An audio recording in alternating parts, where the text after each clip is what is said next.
Graças a Deus, que o Deus de Abraão, de Isaque e de Israel, o Deus de compaixão, de clemência, o Deus de longanimidade, de misericórdia, de fidelidade, seja com você, minha amiga, meu amigo ouvinte. Você que está preso numa cama, um leito de dor, preso a uma doença, a uma enfermidade incurável, seja curada, seja curado, seja livre dessa maldição do inferno. Você que se encontra preso a um problema sentimental, um problema familiar, um problema de ordem sentimental, qualquer que seja livre também. Seja livre você que está vivenciando o problema da falta de recursos para pagar seus compromissos, honrar os seus compromissos. Seja livre. Sejam livres todos os que me ouvem de todas as maldições. Sejam livres de todo o inferno que ataca este mundo.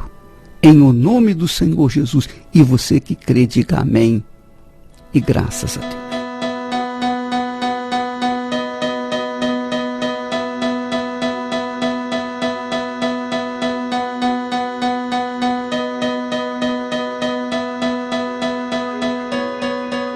Graças a Deus. Nós lemos aqui no capítulo 20 de Apocalipse, quando fala da prisão de Satanás.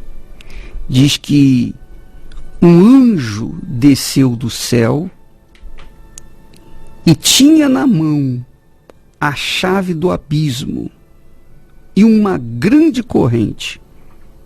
Ele segurou o dragão, a antiga serpente, que é Satanás, e o prendeu por 1000 anos e lançou-o no abismo, fechou-o e pôs sobre ele o selo, para que não mais enganasse as nações.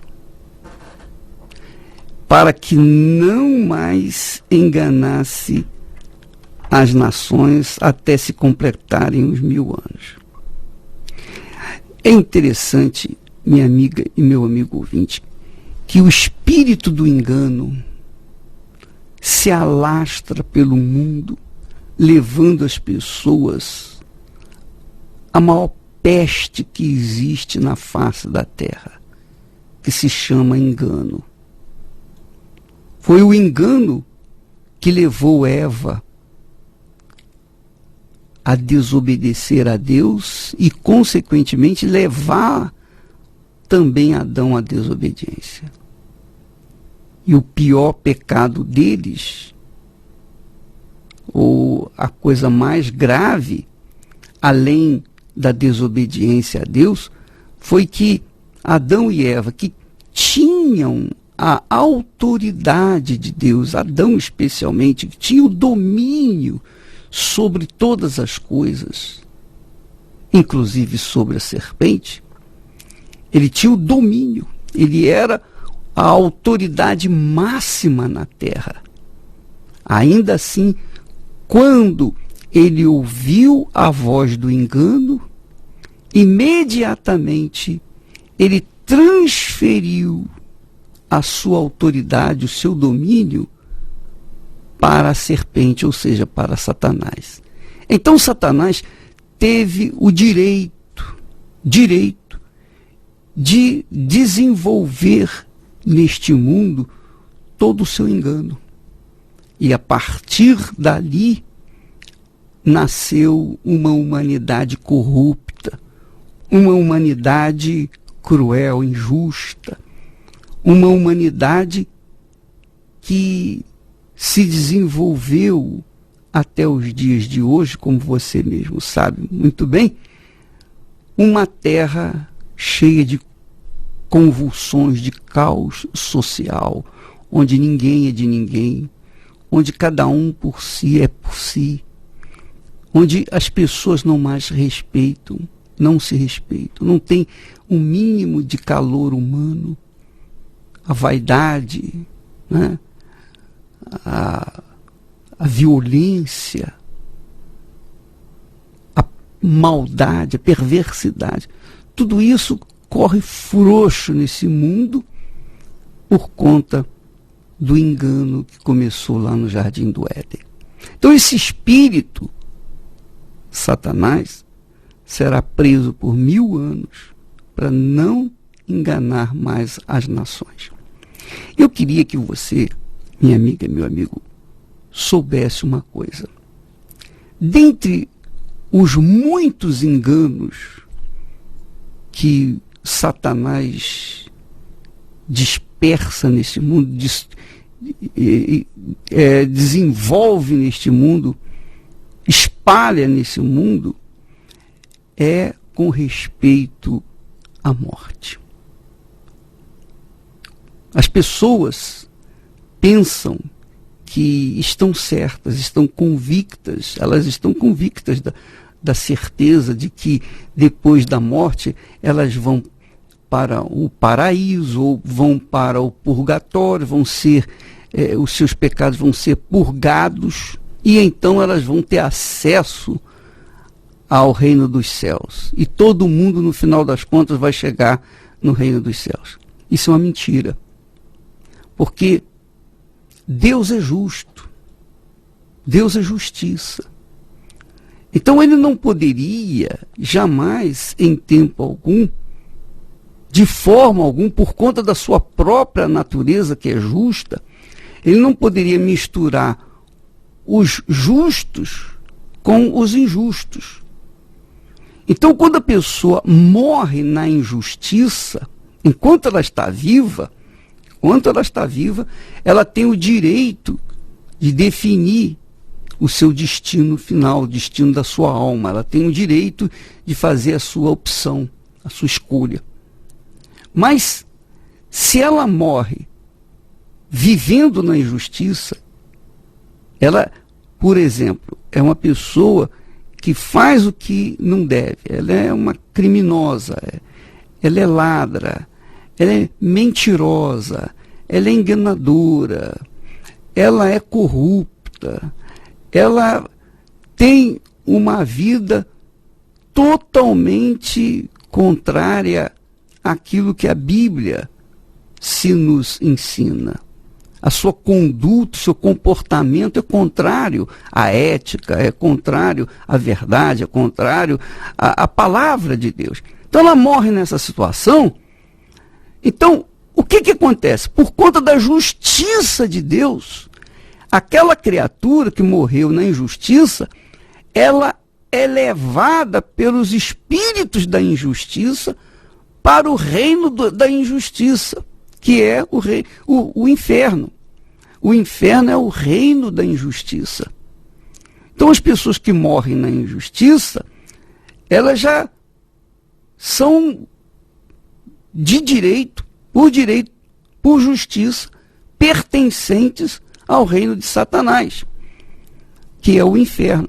Então os anjos do inferno vêm buscar a sua alma e levá-la para o inferno.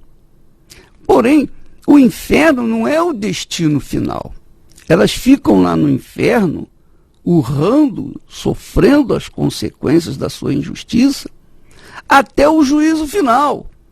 No juízo final, você pode ler isso em capítulo 20 e no versículo 11, quando há a justiça de Deus, quando Deus vai julgar as pessoas que foram para o inferno, porque quem envia as pessoas para o inferno não é Deus, é a própria pessoa.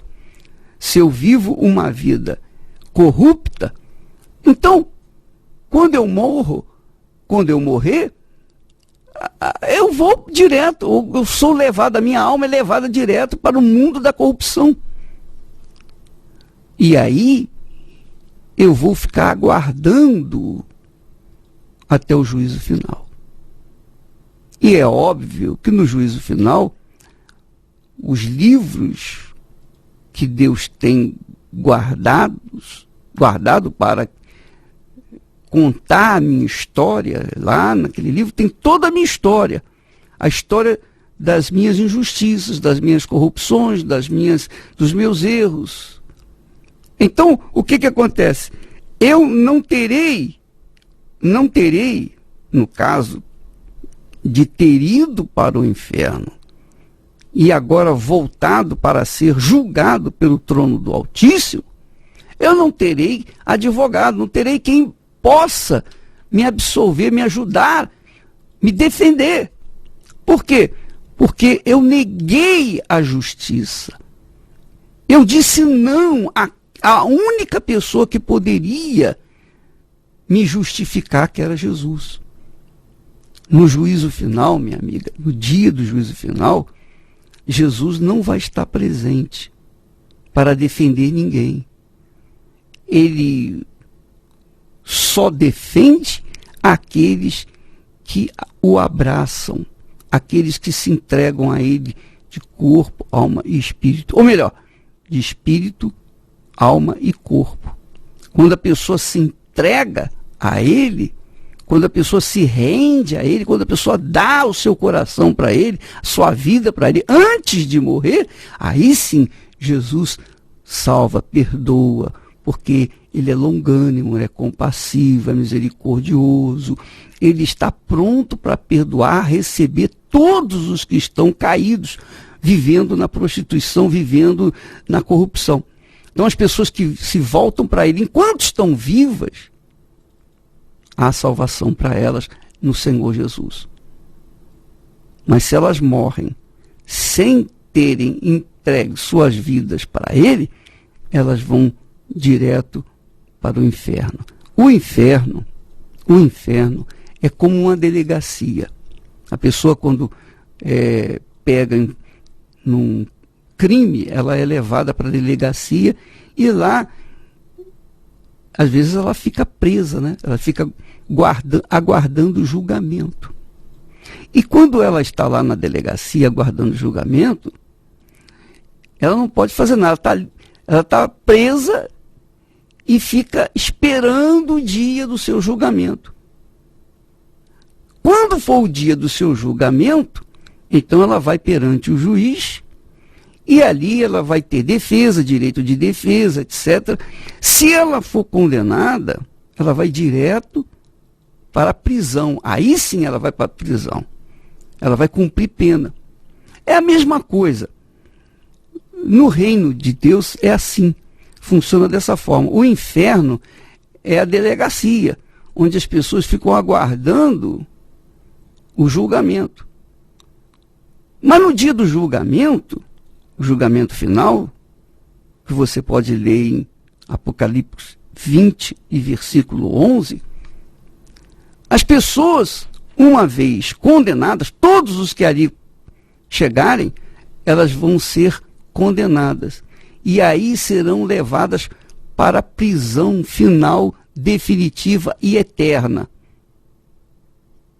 A prisão final, definitiva e eterna é o lago de fogo e enxofre, donde já estarão Satanás, o falso profeta, o anticristo, a morte, o inferno e, finalmente, todos aqueles cujos nomes não estão inscritos no livro da vida.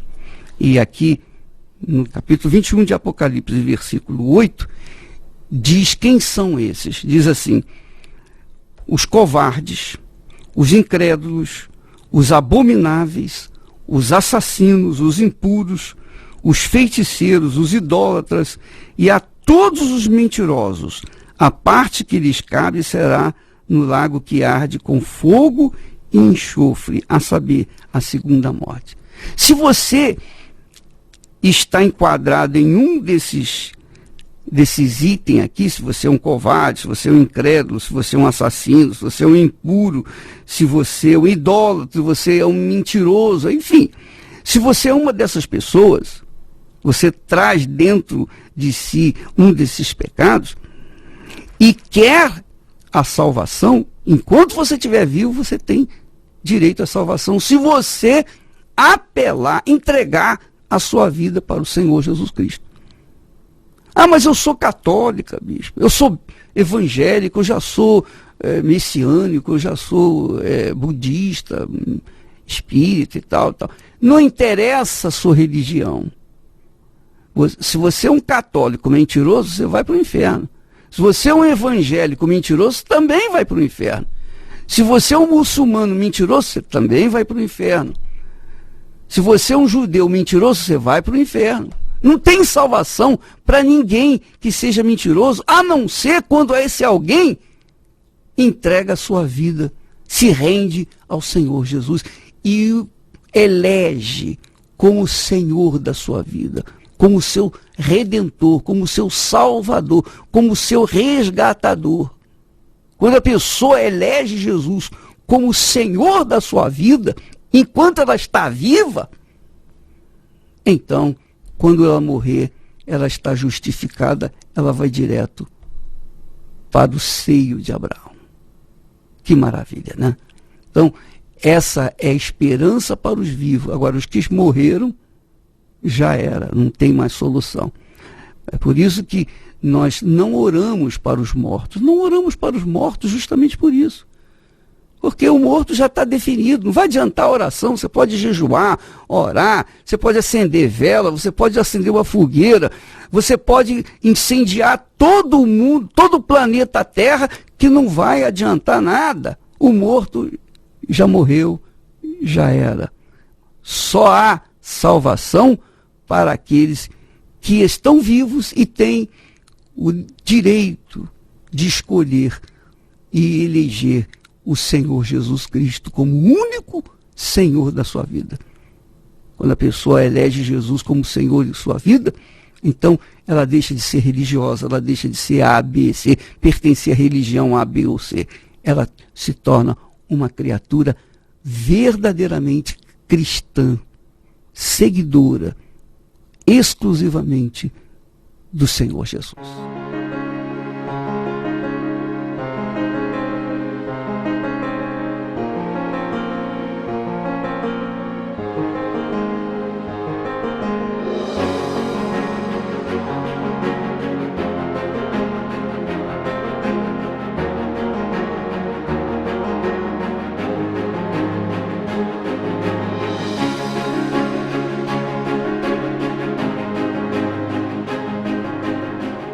Graças a Deus, minha amiga, meu amigo, não se esqueça, hein?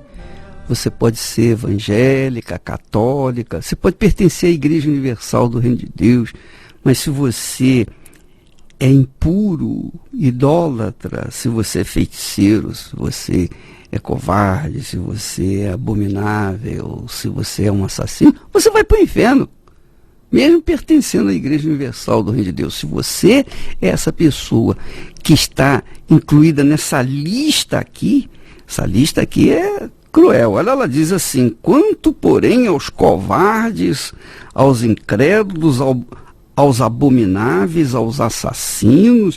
E assassino não é só que tira a vida das pessoas, não. Assassino é aquele que odeia. Se você odeia o seu irmão, você é assassino. A lista aqui é enorme, é enorme.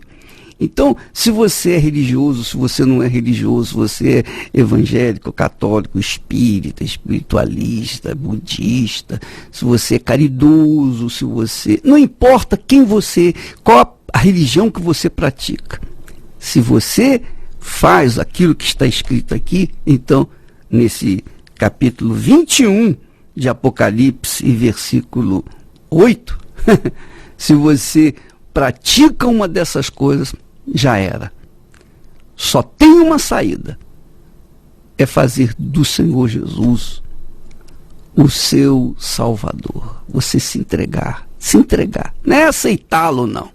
Porque aceitar Jesus todo mundo aceita. Até injeção na testa de graça, todo mundo aceita. Até ônibus errado a pessoa aceita de graça, não é? É o que dizem por aí. Mas o fato é que você tem que entregar a sua vida para Ele. Entregar, se render, viver, seguir. Jesus disse: aquele que me ama, obedece a minha palavra. Quem quiser vir após mim, negue-se a si mesmo, tome a sua cruz e siga-me. Então, essa é a condição que Jesus impõe àqueles que querem evitar a segunda morte. A segunda morte. Nós vamos falar mais a respeito disso neste domingo, às 10 horas, aqui no Templo de Salomão. Nós vamos agora ouvir testemunhos do poder de Deus na vida daqueles. Vamos mostrar o que Deus está vivo. Esses testemunhos mostram que Ele está vivo. Que Ele resolve o problema das pessoas quando as pessoas se lançam no altar do sacrifício. Quando as pessoas creem de forma prática. Vamos ouvir. Qual o nome do senhor? Márcio. O que aconteceu na sua vida, seu Márcio, na Fogueira Santa? Então, bispo, eu cheguei na igreja no ano de 2008. Eu cheguei drogado. Era viciado em quê? Era viciado em cocaína. Eu fui parado várias vezes por a polícia. A polícia não me levava para a delegacia porque acho que via, né, que eu era um trabalhador. À noite eu saía para as baladas. Eu tinha uma esposa, traía minha esposa, deixava meu filho, só ela e o meu filho em casa. E eu saía entregue às mazelas do mundo, né, usando droga, bebendo, se prostituindo. E todo esse meu estilo de vida fez com que eu fosse à falência. Eu fali, perdi uma loja no valor de R$600 mil, e ainda fiquei devendo ainda R$150 mil em cheques e alguns agiotas. E por volta de abril de 2008,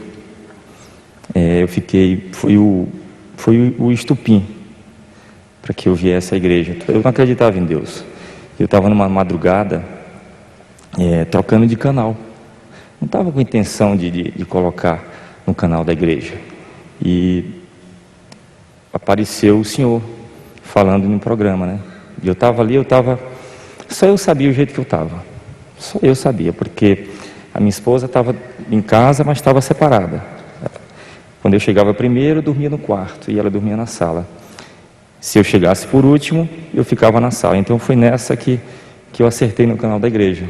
Aí aquelas palavras que Deus usou para o senhor falar vieram de encontro ao que eu estava passando, tanto financeiramente quanto até a minha saúde também estava abalada, porque eu adquiri uma hipertensão, né, porque eu bebia muito, usava muita droga, e aquilo veio de encontro, né, eu não sabia mais o que fazer.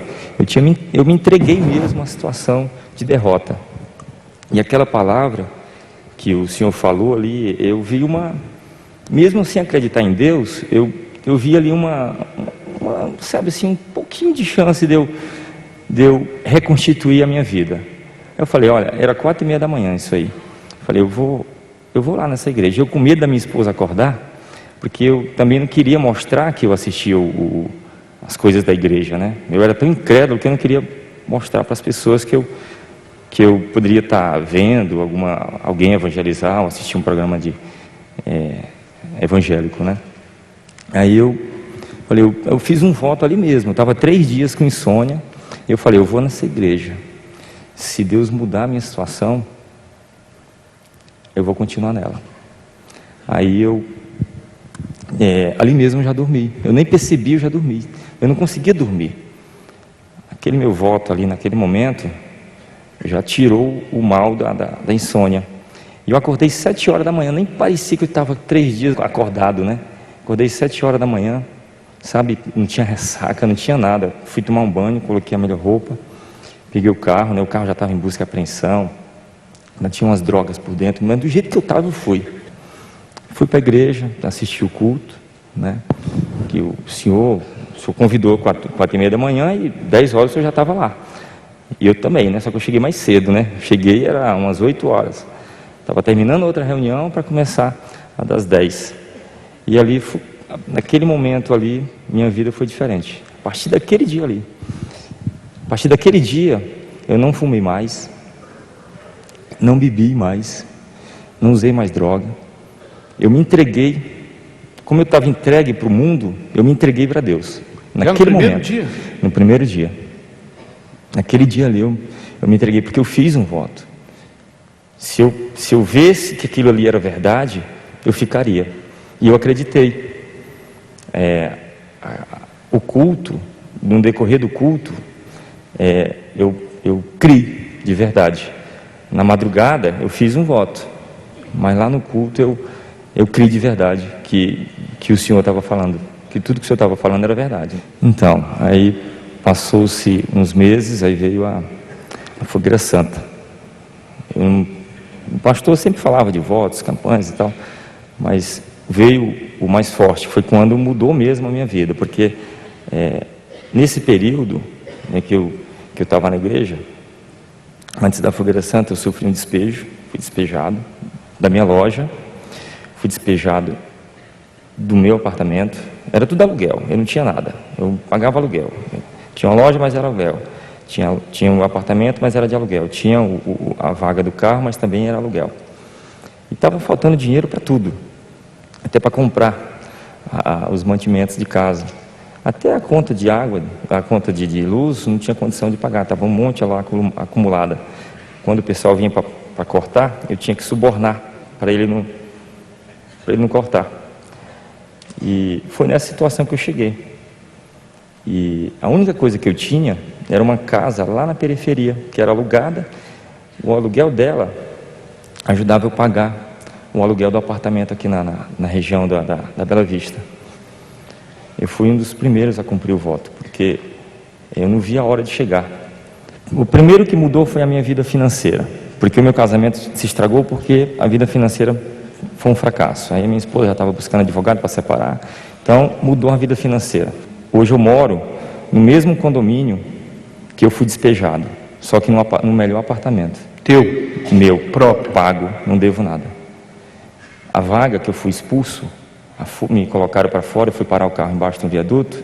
Hoje eu sou dono, nesse mesmo condomínio, eu sou dono de um piso inteiro. Tem 41 vagas. E os condôminos pagam aluguel para mim. Nessa casa que Deus me deu 15 dias depois da Fogueira Santa, ela é alugada. Você alugou? É alugada. Eu fiz questão de morar no condomínio onde eu fui humilhado. Porque lá, os porteiros viram o meu insucesso, e hoje eles viram o meu sucesso, e vários já se converteram através do meu testemunho. E fora isso, eu tenho outras, as minhas empresas cresceram, né? Eu era manobrista em valet.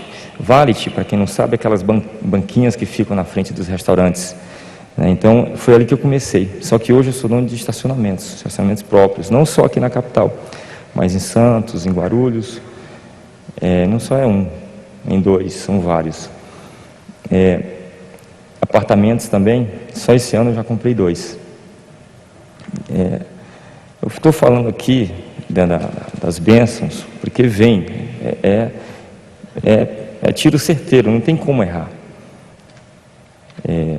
Só o apartamento que eu comprei, nem vou morar nele, nem vou morar, provavelmente vai ser mesmo só para investimento. Comprei um por 475 mil e acho que uns 15 dias depois comprei outro por 553 mil. Comprei um aqui na Vila Prudente, comprei outro lá em Guarulhos, porque é próximo do aeroporto, porque eu já estou com visão de sair do país. Então, próximo do aeroporto já vai ter uma logística legal. Teu casamento? Meu casamento está abençoado. Minha esposa desistiu na separação, está na igreja junto comigo. Meu filho, na época, tinha 1 ano, hoje tem 7 anos. Um dos melhores lá na escolinha, né? Que tu sabe que toda igreja tem escolinha. Então, todas as áreas da minha vida, eu não sou mais hipertenso, porque eu tinha problema de pressão, não sou mais. Tua vida espiritual? 100%, pastor. Você tem certeza da tua salvação? Certeza. Isso é o que seria a conclusão desse meu testemunho. As conquistas vêm, mas o principal é a certeza da minha salvação. Essa é a principal coisa. que a gente tem. E eu cheguei na igreja, eu nem me importava com isso. Eu fui para resolver o meu problema. Hoje eu descobri uma coisa muito mais valiosa, que é a minha salvação. Amém. Muito bem, graças a Deus. Nós vamos ficando por aqui, e neste domingo aqui no Templo de Salomão, às 10 horas da manhã, nós estaremos tratando mais desse assunto aqui, falando dessa lista. E se você quiser a salvação eterna, você tem que fazer por onde? Você tem que fazer, se esforçar. É como a minha saudosa mãe dizia: meu filho, Deus falou, esforça-se, faça a tua parte que eu te ajudarei. É isso mesmo, é isso mesmo. O reino de Deus é tomado por grande esforço, por violência. Então, se você quiser tomar posse dele, você tem que colocar toda a sua vida, toda a sua força. Do contrário, você vai para o lago de fogo. Domingo às 10 horas aqui no Templo de Salomão. Aliás, 10 horas não. Vamos falar 9h30, né? Quando eu falar 9h30, é porque começa às 10 horas. Domingo às 9h30 aqui no Templo de Salomão, Avenida Celso Garcia, 605. Deus abençoe a todos e até amanhã, em nome do Senhor Jesus.